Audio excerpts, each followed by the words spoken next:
Hey everyone, it's Mrs. Willis. We're going to do another math activity that you can find at www.putnamcityschools.org/academics/continuous learning. So this week we're going to go over time and clocks and how to tell time to the half hour and to the hour. So yesterday we talked about three important words, morning, afternoon, and night, and introduced the concept of time. Today we will get more specific. There are special times of the day that we do things and clocks show us when. So have your child go on a clock hunt around your house. After you're done, ask, what did you notice about the clocks you found? And introduce the two types of clocks, analog and digital. So this is an example of an analog clock. So it has the numbers on the sides, and these numbers are kind of actually fancy Roman numeral numbers, but we're not going to pay attention to this too long. And it has the minute hand and the hour hand. So here's an example of a digital clock that is found on my stove at home. It has the numbers out for you to see what time of day it is. Today we're going to go over analog clocks and what the hour and minute hand mean.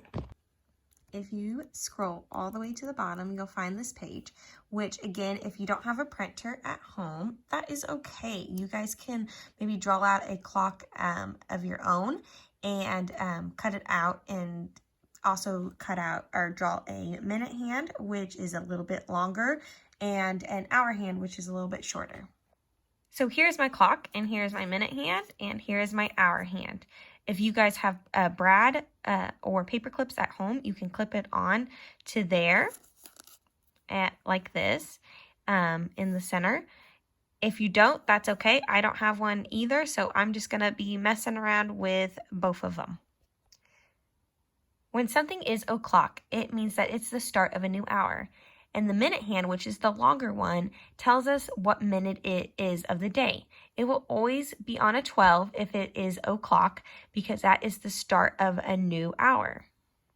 All right, so we're going to do some more examples. So the minute hand will be on the 12 this entire time. And if I move my hour hand to the 6, it's now 6 o'clock. 6 o'clock.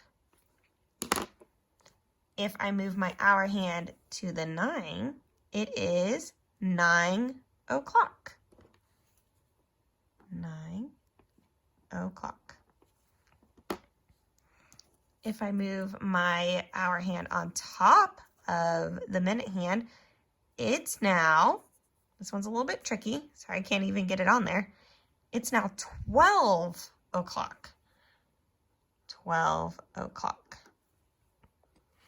All right, so if my minute hand will be on the 12, and if my hour hand is on the 1, it is 1 o'clock. So play around with your clock at home and see if you guys can come up with more times to the hour, the o'clock. Maybe come up with 4 o'clock, 5 o'clock. Trying to think of things, 2 o'clock, 7 o'clock, the ones that we didn't go over. Come up with 8 o'clock, 9 o'clock. Oh, we did come up with 9, 10, or 11 o'clock. So remember that minute hand is the longer one, and that's going to be on the 12. And the hour hand is the shorter one, and that will be on whatever hour it is of the day. Tell me how that goes. If you have any questions, please let me know. And again, I hope you guys have a fabulous day.